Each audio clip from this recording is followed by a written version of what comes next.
Hey everybody, welcome to What Comes Up Comes Out. It's yours truly, Precious Aquinas Ava. It reads Overdressed, and you know that's me, Team Too Much. Before we get started, I want everybody, look at that, I just got my nails done and it's already coming off.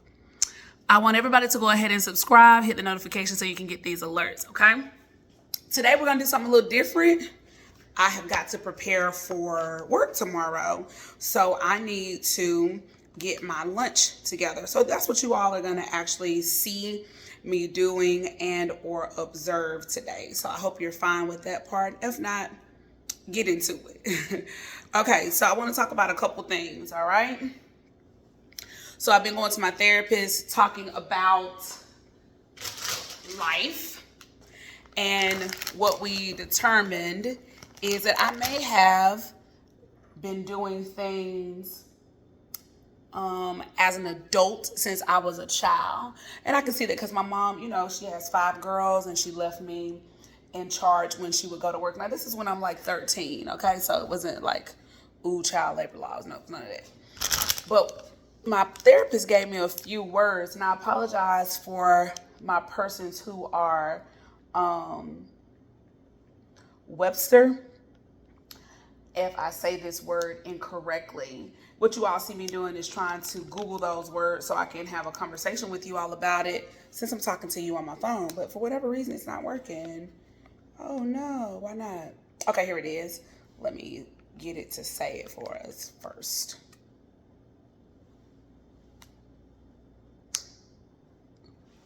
So parentification, but I'm saying it wrong because I'm putting too many syllables in it. Parentification. Parentification. What is it? What are the signs? Again, here we go. Parentification. Parentification. What Thank is you. it? So one of the things that my therapist said that based off how I've been talking to her, parentification, and this is again Google, it reads, occurs when a child is regularly expected to provide emotional or practical support for a parent instead of receiving that support themselves. The role reversal of parentification can disrupt the natural process of maturing, causing long-term negative effects on a child's physical and mental health. Now, before everybody starts talking and feeling how they feel, and that's fine, it's your feeling. If I recall, because I have not gone back to listen to our session, I've just been busy, okay? So I had my session on like Monday. Wednesday, I went out of town with my sister. Hey, Sarah. And we went to Elevation Night in Savannah. Had a great time. Stephen Furtick, who is the pastor, my sister actually is an E-member. So it was her first time getting a chance to see him live, and he did actually preach. They sang the songs. It was great. And I'm just very grateful that I got a chance to do it with my sister.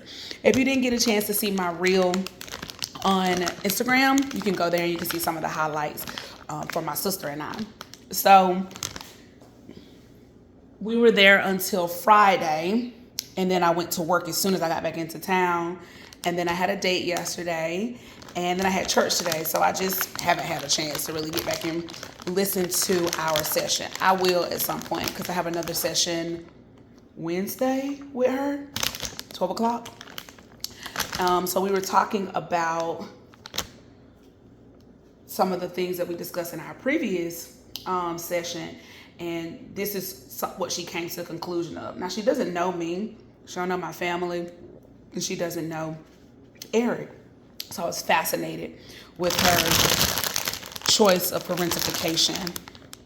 And I could see that, like, talking to my sister and going back and thinking about some of the things that I did or didn't do, I was very mature and an adult at a young age. And so now specifically when we talk about dating, I'm like, ain't I too old for this? For example, like, what do they call it? Making out, first base and second. What are y'all doing? Anyway, the second word that she gave me was revolutionary. The word that I really want to look up, though, other than parentification, because I don't remember the context in which we were talking about the revolutionary, and she told me to look at it as a noun and adjective, is juxtaposition. And she said that is a great word to describe me. The fact of two things being seen or placed close together with contrasting effect. And what she said, this chicken came from Walmart. It's good. It's a little dry, but all the rotisserie chickens to me are dry at some point. So for tomorrow, and I apologize for those of you who are like, hold on, wait, I thought she was talking about her therapy session. I jump around in real life. So I'm going to try and do better at giving disclaimers. This week, I'm going to have chicken. I'm going to have some vegetables, bird's eye, and I'm going to also have some chicken salad. So that's what I got going on for today and tomorrow at least. Hold on. Okay, chicken salad there. Let me get my fruits. And I guess I'll do potatoes tomorrow. Wait, are those vegetables? What's the time? How much is it? 5 minutes? I'll just do both because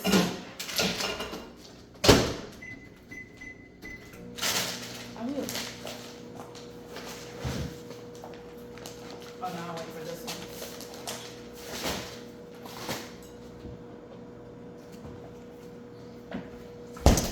So I'm back talking about juxtaposition. Side note, did y'all know that aspartame, which is something that's in yogurt, causes cancer? Now, this is not Aquana saying, this is something that I recall hearing about maybe over 10 years ago when I was doing Billy Blanks and cooking all my food. Yes, I can cook Zipporah.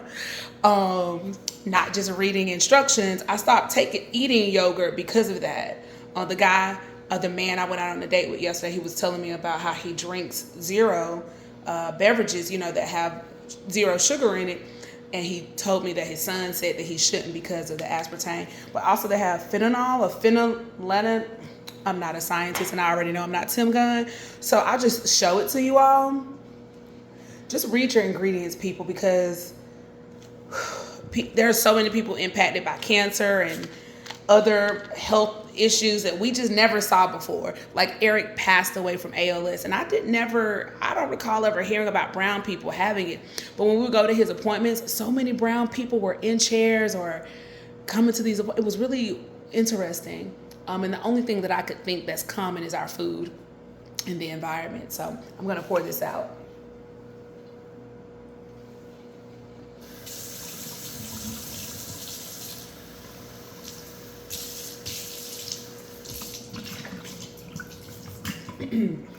Okay, so next I'm gonna get my fruit. So when we were talking about juxtaposition, we were talking about how I am a caring person, but also I could be described as selfish, and I did not like those analogies. Again, I don't recall the specifics because I have not gone back to rewatch or listen to our session. And she said, Aquinas, that seems to be a problem for you. How many of y'all have two opposing views, but both of them are true for you? Yin, yang, One of the things that she talked about or gave an example for me to kind of understand is she said, okay, someone could say you're selfish, but if you give your money to the Humane Society, you're not selfish because you are giving. You just don't give money to those other organizations. And I thought, okay, I understand that. It's just interesting. If nothing else, this therapist is really making me think.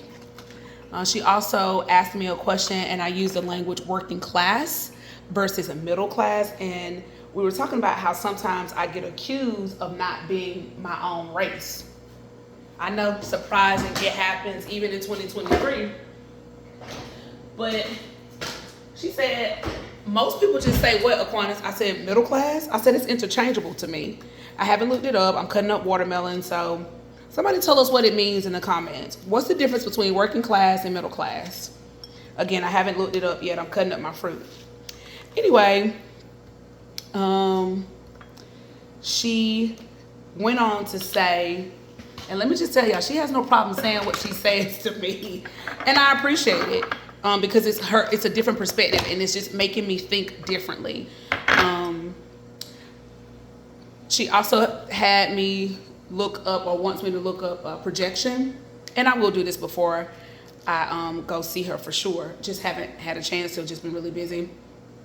Projection was the other one. She said marriage to me was a placeholder, and what she meant by that was you saw it as a checklist, and she's not wrong. I got married because the women I was hanging out with, they were getting married, having babies, buying a house, and I was like, hold on, wait. I'm supposed to be I'm behind, and I'm already the oldest out of everybody, and I'm, a late bloomer, that's fine, but I felt like I was missing something. So what I've learned, or what I'm learning, is I can't do what everybody else is doing. And I know it's an old saying, Precious, you about 40, you should know that. And I do. But it didn't stop me from still doing what I did. Marrying Eric, divorcing Eric, jumping to the marriage, or assuming that's what I was supposed to do because of my age and what I saw everybody else doing. My little sister told me, because I was telling her about how some of the men that I'm dating, some of the stuff they say is crazy, but I don't want to get hurt. She said, well, Precious, if you don't, that's my nickname, remember? She said, well, Precious, as long as you're alive, you're going to get hurt. Now, either you want to experience love or you don't. And it's not a new concept, but when you have somebody who loves you, hang on a second.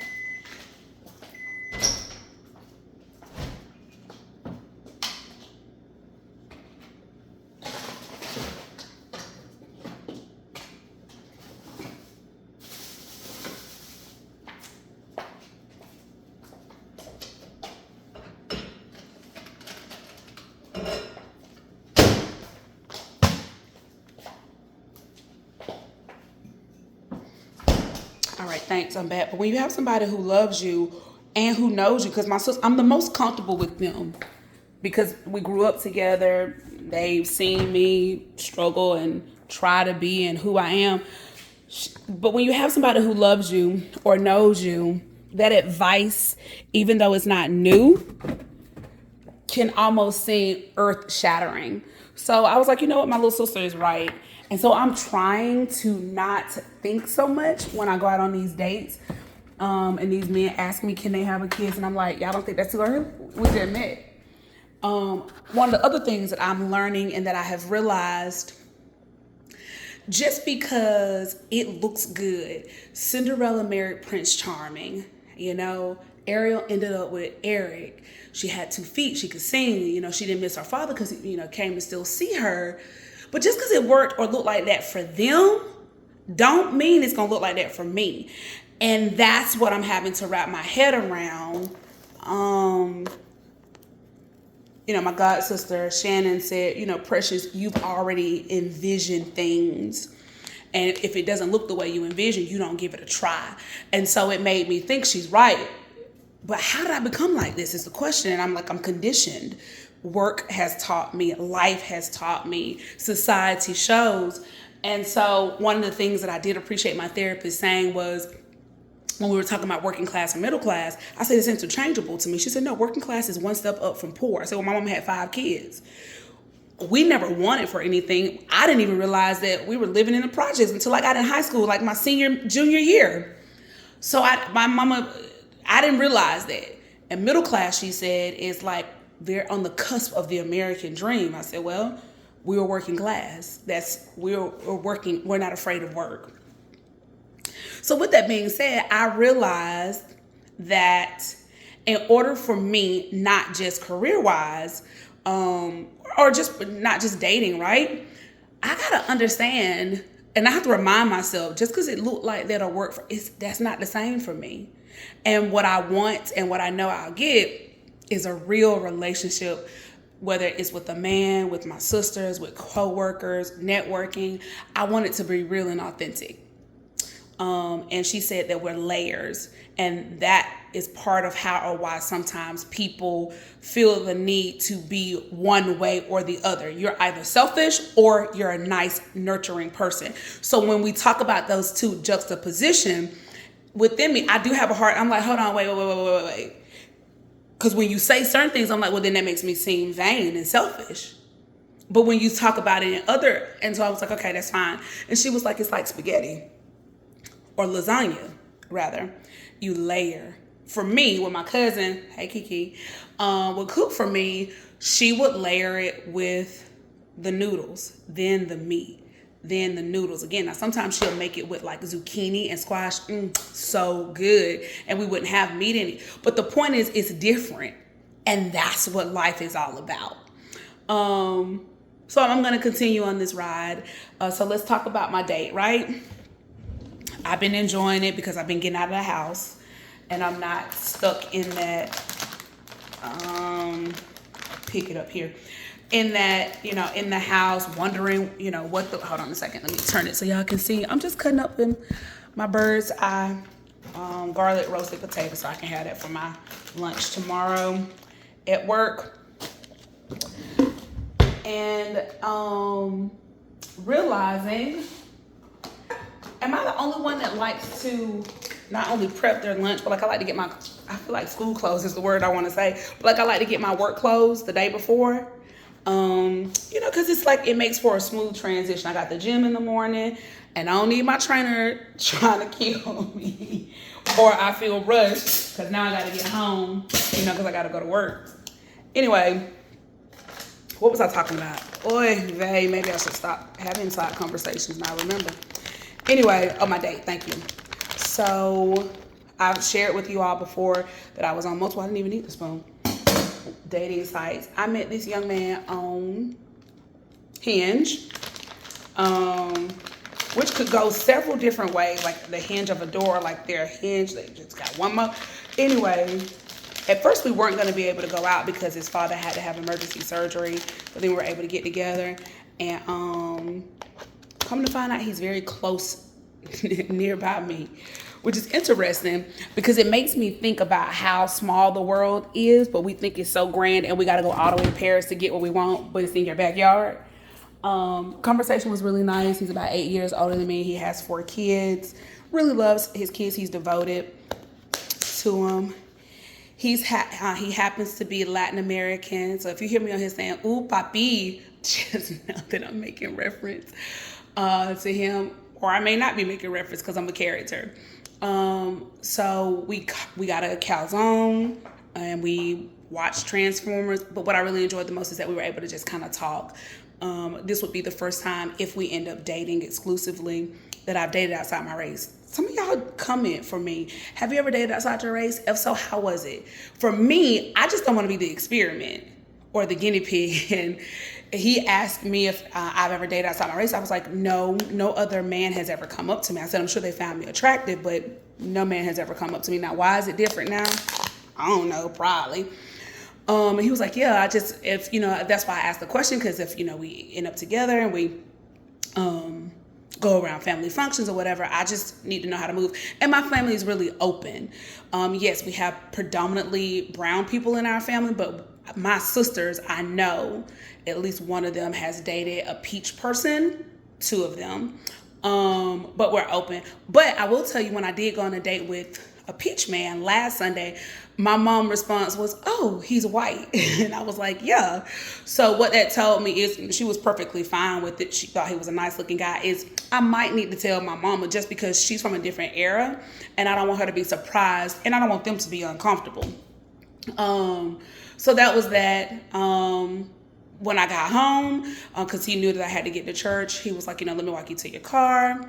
I was like, okay, great, thank you. We talked for another, few hours before I went to bed. And it was just really organic and natural conversation. Nothing was forced. For those of you who have known me for a while, know that I believe in Googling topics so that you can have like kind of an easy or, great playing field. I didn't feel compelled to do that with him. I'm very relaxed and comfortable in my skin. In fact, I said something to him along the lines. I was like, if you're looking for a size 2, she ain't over here. And I have no desire to be a size 2. He complimented my hair. He liked it. I should be getting it touched up soon. And then there was one other thing that I wanted to talk about. School's about to start back for all of y'all who are parents on their great job. If nobody has told you, your work matters. And you're doing the best that you can do. And I'm sure the kids appreciate you. I bring that up because I have a sister, multiple ones, but this one in particular, who says she was going out to get supplies for my nephew yesterday, only for her to tell me, Precious, I didn't get anything. So after church, I ran to the local Walmart and I thought, well, let me call, what does he need? Because look, I haven't bought school supplies in over 15 years. For myself, we do stuff at the church or we do stuff at the job. I was like, oh my God, he's going to the 6th grade, but he'll be doing 7th grade math, and he needs a scientific calculator. I didn't even use it until I got in high school. What type of math think I would have my baby doing? So I picked up what I could for him, and she was very appreciative. So my message to you parents, don't wait. I got another sister who told me when she picks up school supplies for my other niece, what do you call them? Niece, nephew, or do you just say the kids? For my niece, she was like, the school tells me the particular brand to buy. I said, really? Is that specific? And my other sister, she's appreciative. She was like, yeah, I wish they would tell me what to get. School is starting soon, so don't wait because the shelves were bare. Now, mind you, I was at a Walmart neighborhood Walmart. I'm not quite sure the proper name there. Not the Super Walmart. So just make sure. He had to get like 3 packs of the Expo markers, one for him, the homeroom teacher, and the math teacher. Then he got to get 2 erasers. And then they had to get earbuds. Is it self-study? Beats by, I don't know. Anyway, it's just very different. And I don't have any crumb snatchers. Just, I like to say I have childbearing hips.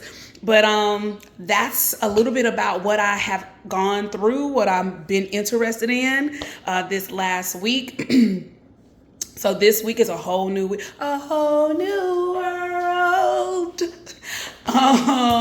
And so I'm excited about, being at work with my associates, helping them become empowered, making sure they're, doing the right behavior so they can find the success that they truly want. One of my coworkers, she'll be back from her long vacation. Welcome back, Isha. We're so glad you're back. And just making sure, I continue to find reasons to smile. I shared with my mom today that I have been feeling lonely lately. How have y'all been feeling? And I'm okay with sharing it because it's my truth. And so what I would normally do is I would read a romance novel, but they don't hit like they used to. So what I feel like I should be doing is probably going to the Bible more because, I'm a Christian. And it's not that I have an aversion to reading the Bible, but because I've read it and listened to it multiple times, I now have a desire to study the Bible. And I have multiple books. I got a whole bunch of Dr. Charles Stanley stuff. I got some books when I went to the Generations Tour with CeCe Winans. But I think the thing that's going to help me the most is seminary school, which Hope Church actually had an interest meeting today as well as last week. So they have you start out just like at regular college, associates, bachelor's, master's for counseling, and then doctorate. So I'm excited about how that's going to help me be able to take the words, and because I love how preachers are able to correlate the Old Testament with the New Testament. And I'm sure if I did not feel the need to be distracted since Eric passed away, that I could learn by simply asking God to give me, reveal those mysteries to me that I could. But there's something about being in that classroom or being around other like-minded people, whether it's seminary or regular college, that I also like. So lately I've just been taking my melatonin and going to sleep. So what do y'all do when you're lonely? And it's okay if you are uncomfortable saying that out loud. I talked to one of my coworkers and she was sharing with me how, she's got some health things going on, and she was sharing with her sister how she doesn't, she can't sleep at night. And the sister told her, you should just get a job and work. And my friend was very upset that her sister couldn't understand or empathize with the fact that I'm not sleeping because I don't want to. My diagnosis, that I'm battling with keeps me up. So for those of you who out there who are a listening ear and you think you're responding correctly, try a little harder to be kinder, because people are going through a lot. And if they've opened up, whether it's your sister, friend, neighbor, pen pal, if they've opened up to you, that's just like dating. It's vulnerable. And sometimes people jump with their feet first. And sometimes people only put out a finger, just depending upon how, the reception is. And it could cause them to not share with you, and you miss out on a close relationship. So just be a little bit kinder, okay? Well, I don't have anything else to say. I'm going to go ahead and take my shower and probably end up taking a melatonin. Maybe not, because it's 8:38 and it says it takes about an hour. I got to get to the gym at 5. My trainer has already told me, come prepared. So I'm just going to go wind down for the night after taking my shower. Thank you all so much for riding with me. Hopefully I'll be able to do a little bit more of, watching me prep. I did buy like a selfie stick, better than the tripod that I had, and hopefully I'll be able to get with someone who's a bit more creative and helping me make it a bit more fluid. I am still working on that, okay? Again, be kinder to people, but don't forget to take care of yourself first. In case no one has told you at all, you matter. I love you. Y'all have a great one until next time, okay? Ciao.